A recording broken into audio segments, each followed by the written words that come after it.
The Georgia Forestry Commission has some 9 chainsaw strike teams working in 5 counties, and there are 7 Georgia Forestry Commission dozers that are clearing storm debris from roadways in Decatur County, which is one of the hardest hit areas in the state.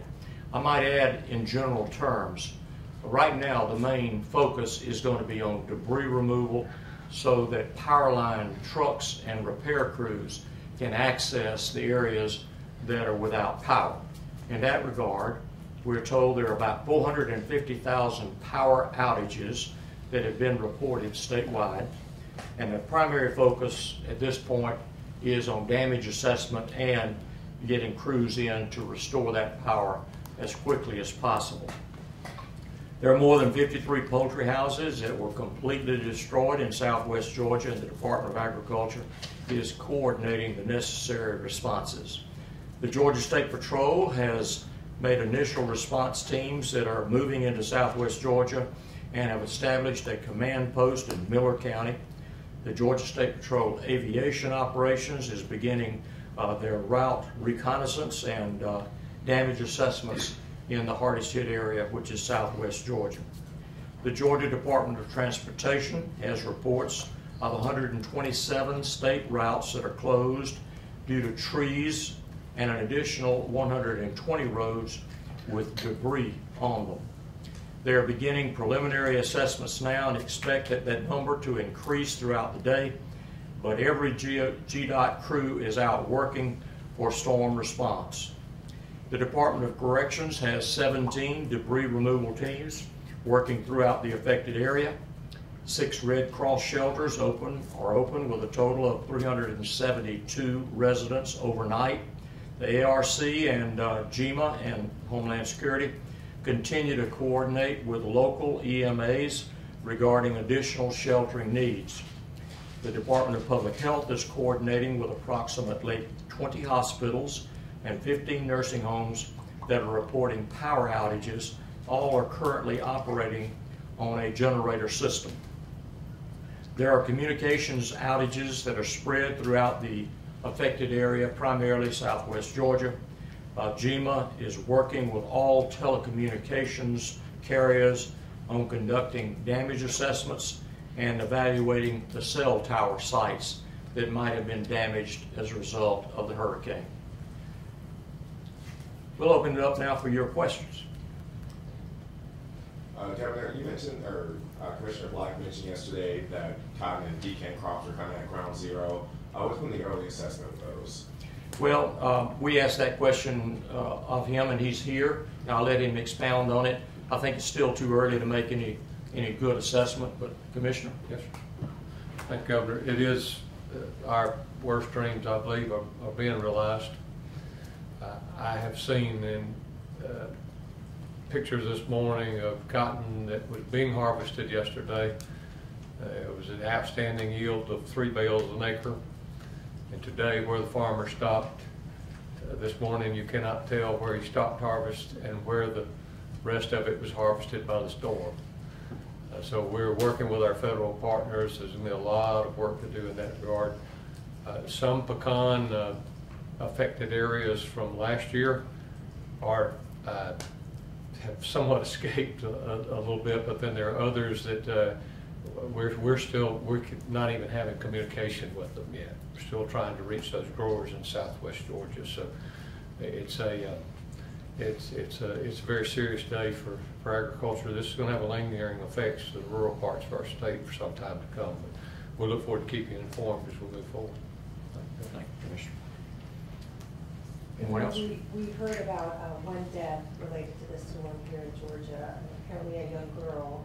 I know that's got to be tough for you to hear. Wanted to know if you had any other updates on human trafficking. That's all we have heard, and it was apparently a tree that fell on her house or trailer, whatever. That's unfortunate when you have loss of life, but we don't deal with that issue primarily from our office. We're waiting on any further reports, but thank goodness that's the only one that I'm aware of at the present time. Governor, you spoke with President Trump yesterday. He declared a federal disaster earlier today. Talk about what impact that has on the state and its ability to respond to the storm. Well, we have gotten partial granting of federal response for our request for assistance. It relates primarily to debris removal at this point in time, which is of course our priority item. Not all of the counties, I'm told, were included in that federal debris removal or approval, but hopefully the major ones are going to be covered by the expenses incurred in that. That will continue to be an ongoing issue because debris removal is always a big issue after a hurricane in Georgia because we have so many trees that are adversely affected with high winds. But we do anticipate perhaps that the President will come and view portions of our state that were affected. We feel certain that he probably will go to Florida. We're hopeful that if he goes to Florida, he will also see fit to come to Georgia and see the affected areas here. I still do not have confirmation on that issue yet. Governor Dale, is it too early to give a big picture assessment of how this storm impacted our state? I know yesterday you were really concerned about how bad it might be. Is it less than we thought it might be, or do we just not know yet? It depends on who you talk to. If you're one that got hit, it was a real disaster, obviously. It is still very early in the process. Many of the agencies that are represented by the heads who are here today are still in that assessment stage. Really couldn't do much during the nighttime hours, and really only this morning after the sun came up can you give a very thorough assessment. We have the helicopters that are doing their job in that regard. It is still too early to give some summarization of what the total effects are. Governor, you said that the Decatur County seemed to be hardest hit. Can you expound on that a little bit? You know, why it was hardest hit, what you saw there, or what's been reported there? Well, that is one of the harder hit areas. As we know, it came across the Florida Panhandle and then into that corner of southwest Georgia. And those counties that are in that area, Seminole and the others, they're the ones that were the most heavily impacted. They're also the ones that, because of that impact, have been more difficult to assess because communications in some respects have been drastically reduced. So as we get those abilities to communicate and get firsthand reports, we'll be in a better posture to be able to give you all a further report later. Governor, a follow-up please for Commissioner Black. You mentioned yesterday that you were going to have a call with Secretary Perdue to see about the resources that we think may support Georgia farmers. Could you give us a follow-up on what resources you may believe may specifically be made available from a federal level for Georgia's farmers? It was a very, very good call, certainly a heartfelt call because of his relationship and being our governor now, providing outstanding leadership there. I expect that he will be back. We had anticipated talking again today.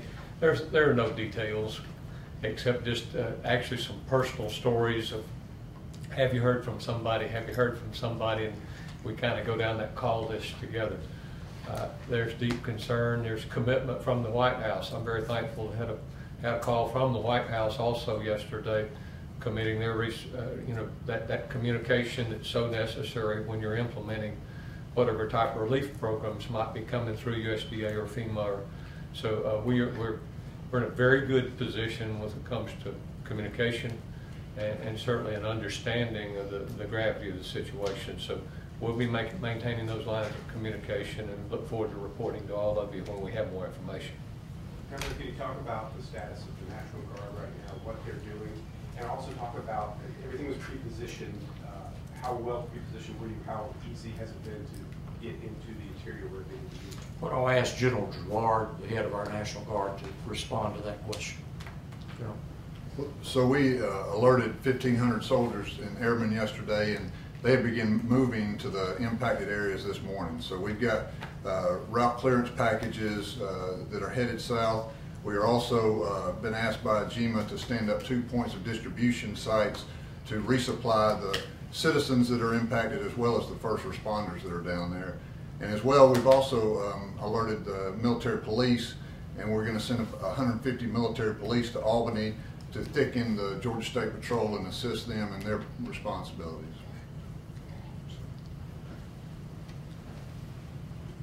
Anyone else? Well, thank you all for. I was just gonna ask, did you speak to the president directly, and if so, how did the conversation go? I spoke to the president directly on Air Force One, and I thought that was exceptionally nice of him to go out of his way to talk to me personally. And I complimented him, and I complimented him for his secretaries of his various agencies. I have had 4 or 5 different secretaries to call me personally. We had one this morning that called me again.